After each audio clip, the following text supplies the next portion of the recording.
Hello friends, you're welcome to my channel. My name is Ebere Batlomi. I am the CEO of Asarite Beauty Concepts. So now today's tutorial, we are going to make Zaracap. Zaracap is a very trending cap and it is fine. So our materials are shown on the screen. You have Ashoke material, the tape, tailor shop, you have scissors, then your needle and thread. That is a matching thread. Then the Maco, you can see the Maco. You can always get your Maco at the shoemaker shop where shoemakers they buy their material. That's where Maco is sold. So that's where you get your Maco. That's where you get your Maco. So I will now go ahead and call the Ashoke. And the measurement that we are going to use is 28 inches for normal head. So it's going to be 24, between 23 and 24 head circumference. So I'm going to measure at 28 inches. That is length, 28 inches. So this 28 that you are seeing now, I'm going to cut it into, I will cut it into three places, 28 into 3 places. That is what I will cut out now. So I will be going off camera. I like to cut it off camera for the sake of our time. So when I cut it, I come back and show you before I go to the machine to join it. I've already cut it. This 28 inches, 3 pieces. That is it. 28 inches long. So just for you to see it, I've said it a couple of times. 28 inches, that's what I cut, and it's 3 pieces that you are going to cut. You'll be needing 3 of it. That 28 into 3 pieces, that is what you will need. So and my Maco is 20 inches. I have the one that is 20 inches. I can use it. There are some, when I bring them, they will be 18.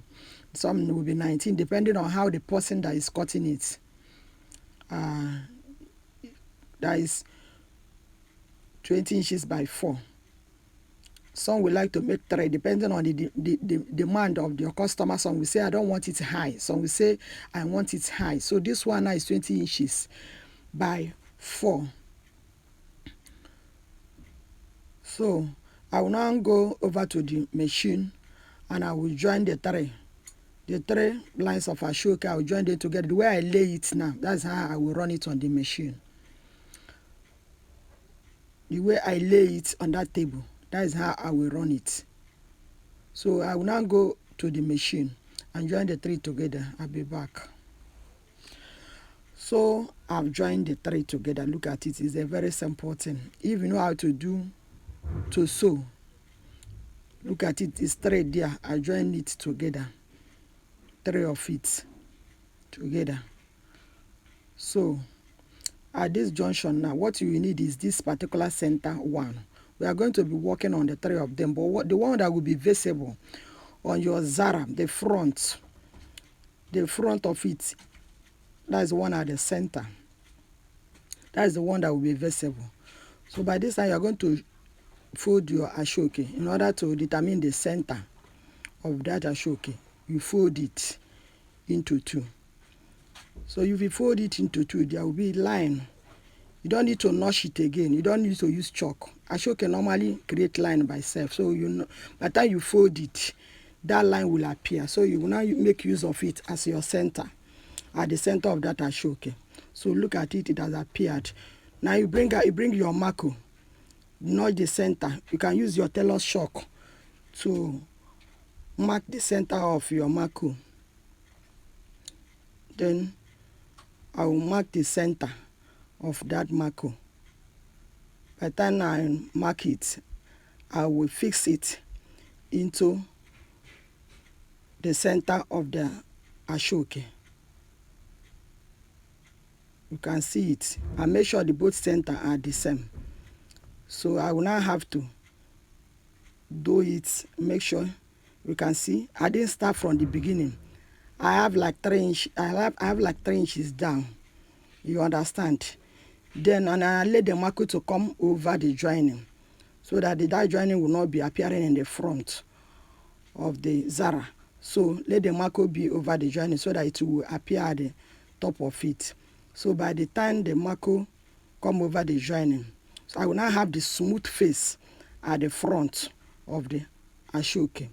The front of it. The front is the one that is lying on top of the table. So I'm working at the back. So by the time I'm done folding, the front will be at the back. So look at doing the second folding. So that second folding with the Zara, look at it, I'm done folding it. I now fold first the first one, I fold the 3 inches in, and I fold the second one with the Zara. Look at it. So I'm trying to create some space, a kind of little sewing allowance for me to run through. The machine wouldn't sew Maco. Maco is very strong. You wouldn't allow your machine to be on top of Maco. So you create a kind of, I'm using office pin to pin it so that I wouldn't have like a shift. It will not shift. I won't want it to shift. So I want to use my office pin to secure it. So that it wouldn't shift.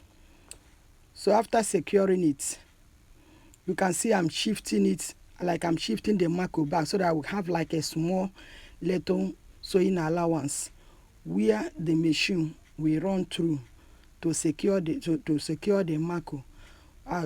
Your machine wouldn't run on top of Maco. Maco is strong. So it's not that Maco is very strong, but it's not something that you should sew. So now that I'm done pinning it, I will have to move over to the sewing machine.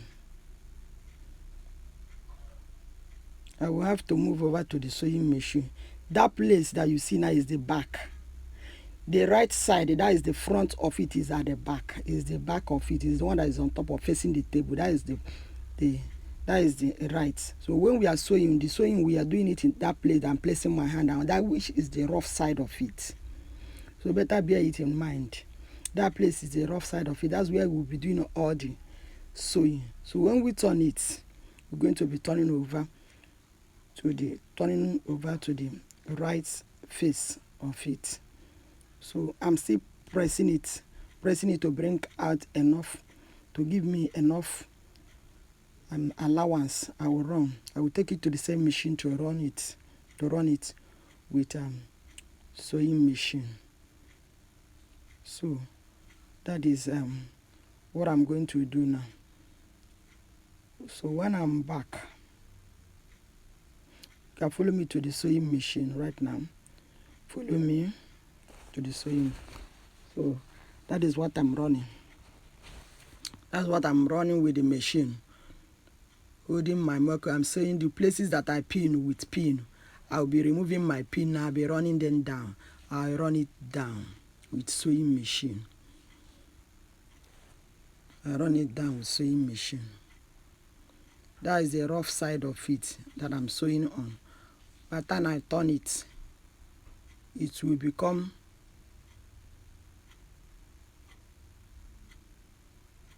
if I turn it, you will be seeing the right face. That place there will be no rough there. There will be no so I wouldn't say anything there. Just everything is done on the rough side of it.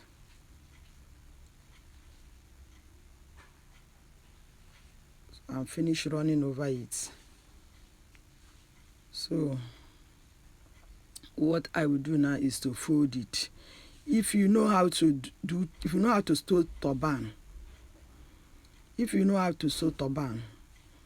this side will be very simple for you, because I'm folding it into two. Still working on the rough side. I've not turned over to the right face. Look at the folded edge. So from there, from the folded edge of it, I will measure the head circumference of this cap. That is, I did it 23 and a half. 23 and a half. That is the person's head circumference, and it is a normal head which will enter every normal head. So, and on top of it, I'll be leaving like one inch above. So a kind of curving, I'll curve the tip of it. You can see it, watch closely, you see what I mean.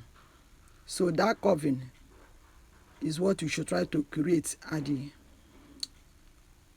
the edge to give it a smooth. You shouldn't sew straight. Look at it, sewing from the folded folded edge, leaving like 1 inch behind, because this 1 inch that I leave above that one, I would want to fold it. I wouldn't want that, because Ashoke sometimes it used to drag somebody's hair. So when I fold it in, there will be no that drag in there. So folding, you see curving and curving it.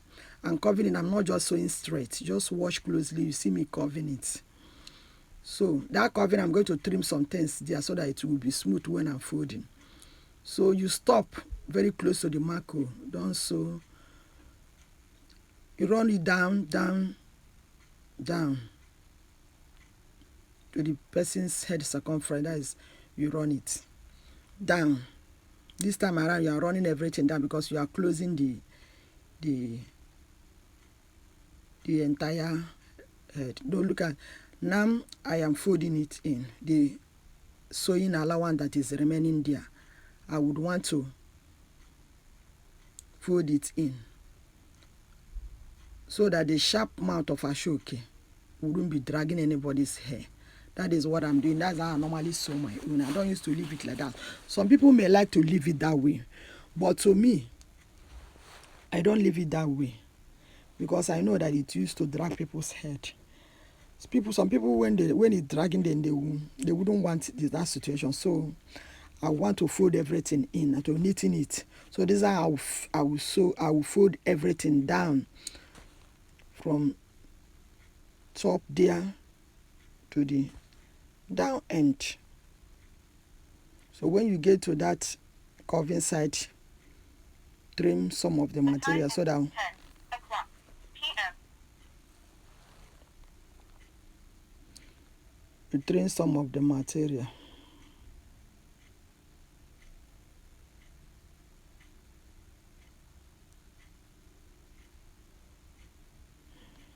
Just like I trimmed it, and I trimmed it so that you don't have excess material. When it's excess, it will not be neat. So that is why you have to trim some material out. Then you tuck the remaining ones inside. Then you run machine. You run it down, tucking everything inside so that it will be neat.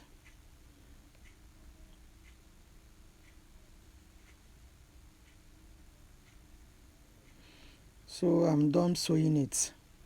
I'm done with it. I've finished sewing it. What I'm going to do now is I'm not turning it now. There's another process. If you know how to do turban, you know that we have to do some gathering there. So that gathering is something that is what will make that place to be somehow together. You bring everything together so that it will not be scattered, so that it will not be looking somehow another shape. So you will have to start gathering. I'm done gathering. You gather with your needle and thread. You pass in some thread.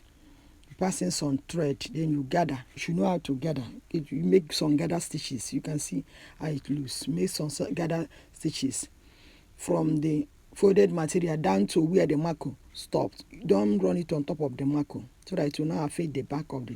Look at it where I stopped, where the Maco stopped. So I'm knot it there. I'm knotting it there. It's not going down. It didn't go down. It stopped where the Maco started. So I'm knotting it. So when I'm done knotting it, that's where the turning will start. So just trimming off the excess thread and the rough thread there. I will just turn it right now. I'm turning it. So you turn it and you bring out the right. Can you see? I didn't sew anything in front of it. I did not. If you see anything that I sew on if you see anything appearing on it, try to tuck in somewhere. It belongs to either it belongs to the top or belongs to the down. You try as much as possible that your sewing will not appear in front of the Zara. I think it's always better that way. So you try to knit in the mouth of the Zara, both the up, both the down. Make it neat, make it smooth. Make it smooth. Make it smooth. So I have some over to the decoration of the back. To decorate the back, there are rows that I want to put at the back. There are so many things that you can put. I can put bow, you can put anything, but I want to put rows. Now to make that rows, if you know how to make fan, if you know how to make otogele fan, you will get it very right. Look at what I'm doing. It's just otogele fan. If you don't know how to make otogele fan, I'll put the link in the description box. Then you go there and watch it how to make this fan. So that I'm making. So that is what I'm not going to make enough of it here, but you want to watch it very well. You know how to make fan. I'll put it. You click the link, it will take you to my video there. You go there and watch it. So this is it. Just did this thing for the purpose of this thing. I'm pinning it because of people watching it here. If not, I don't need it. When I go to machine, I've already know what to do. I'll just be pleating it straight in the machine. So I'll take it to the machine now to go and plait it.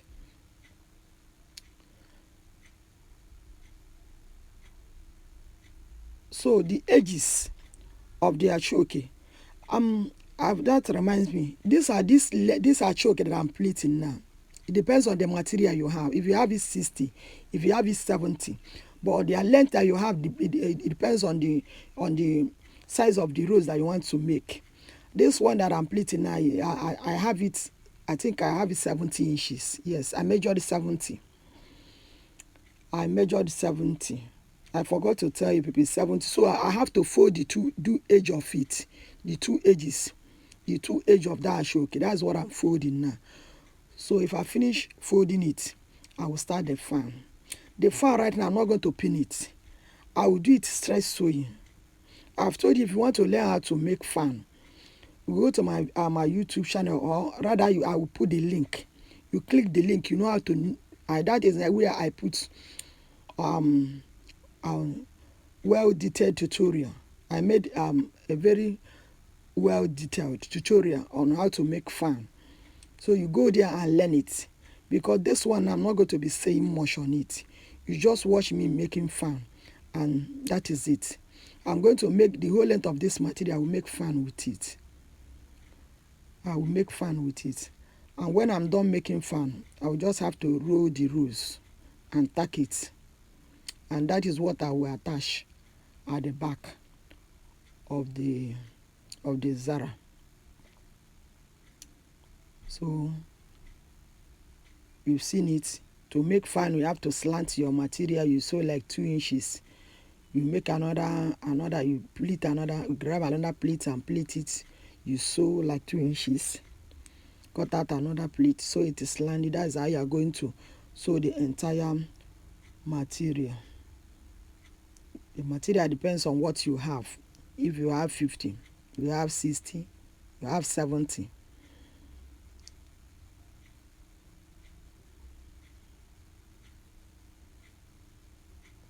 You want to learn more about fan, check out that video about how to make fan, otogele fan.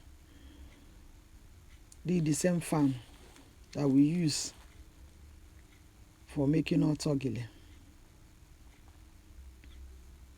You can see I'm no more pinning it, just pinning it. I'm just taking it directly. I've already know how to cut out my measurements. I know when I'm taking it 1 inch. I know when I'm taking it half inch. I know when to take it tiny and when to take it bold. So look at it. See the way it's standing. Look at how it come out. So I'm now going to do the rest of the plating. And That is the finishing of it. The finishing, you see. I finish the whole length of the Ashoke. That is running the last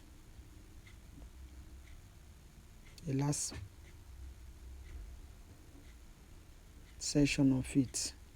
I'm done with this fan, because it's the fan that I want to use to decorate the back. So can you see it? This is it. So now this time around we move over to rolling of the fan. You see it? I told you I'm going to roll it. You roll it, you roll it, you roll it, you roll. You use your needle and thread to tack. There's nothing serious there. You know how to tack. When you are tacking, you tack carefully. You tack it decently. You don't have to allow thread to appear everywhere, because when you are working, you do a neat work. If you are tacking or you are sewing anything, you try to make it neat. So you roll it. You roll, you tack. You roll, you tack. So by the time you are rolling, you're shaking the quantity, you're shaking the size of what you need, getting to if you get the size that you want. The size depends whether you are going to do the rolling tiny or bold. The size that you want depends. So this is it. I am done tacking everything. I'm done tacking everything. This is how it looks. So I'll go ahead and attach it to the Zara. After attach, where I'm going to attach this thing is at the back, the place that has joining. This is the final look of it. So when you attach it at the back of it, you can decide to put it by the side. You can decide to put it at the back. It all depends on your choice. Please do well to subscribe to my channel. Thank you for